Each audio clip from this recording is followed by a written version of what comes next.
Philippines is an interesting market for us. Future.travel is a global entity. We sell online ticketing, airline tickets worldwide, and Philippines being based purely in Asia is a prime market for us. Probably one of the issues that we've had over the last few years, which is actually now improving, is just the security of transactions coming out of the Philippines. Again, I'm sitting on the outside of the Philippines, so I'm not right inside of the Philippines, but for somebody sitting outside of the Philippines, trying to do business here, the main thing is the repatriation of cash or funds from the Philippines. And ultimately, if you're working strictly on an online through a traditional payment system like a credit card system or a bank transfer system, the whole fraud issue is quite large in this market. The other thing with the Philippines is that there's a large unbanked population, and so you need to have a good solution to be able to get those funds out of the Philippines in a secure manner, and that the funds are actually real and there's not any fraud attached to it. I believe, and remember I'm sitting on the outside, I believe that the Philippines is quite progressive for an Asian nation in the way they are approaching the digital transfer of funds.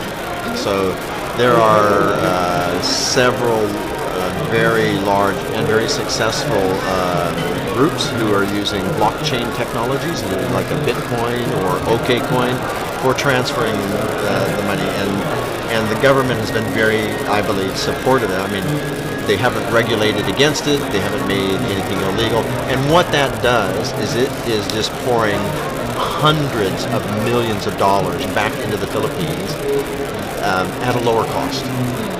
So these are all these Philippine workers working overseas who are sending money back into the Philippines to support their families and everything else.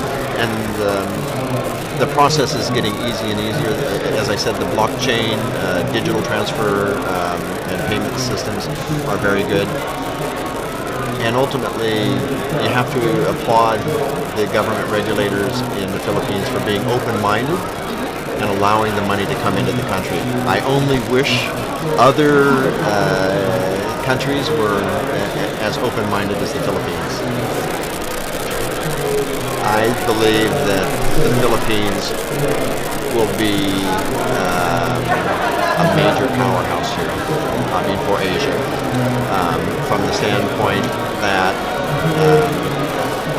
if you brought in a very, very good, effective system into a market like the Philippines and were able to convert the capacity of the local community who are driven to be successful, to keep up with the rest of the world, as it were, and to support the rest of the world, as they already do. The sheer transaction scale, given the population, it would be a winner.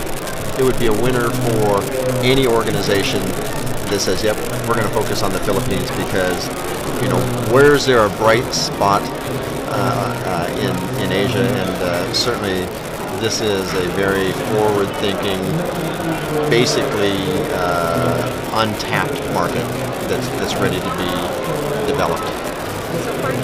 I'd be looking at alternate payment methods for how you're going to repatriate your cash out of the Philippines, how you are going to be able to deliver service to those unbanked people in the Philippines, to make it as easy to do business with you as it is to come up with a 100 peso note or a 500 peso note. You want to make cash payments seamless to the process, and I would just be putting a lot of focus on blockchain solutions because that's tomorrow and it's almost today.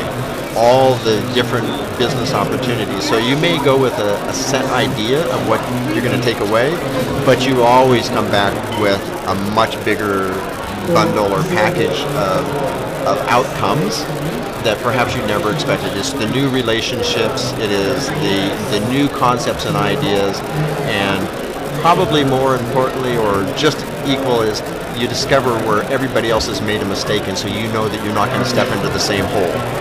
And so, look, if there's anybody out there who's trying to decide whether or not to go to a conference, whether it's a Terrapin conference or somebody else's or Seamless, I would say yes, just because it is your education for you and your industry and your business, and it pays dividends. So I'm an advocate for education and learning, and that's what these conferences do.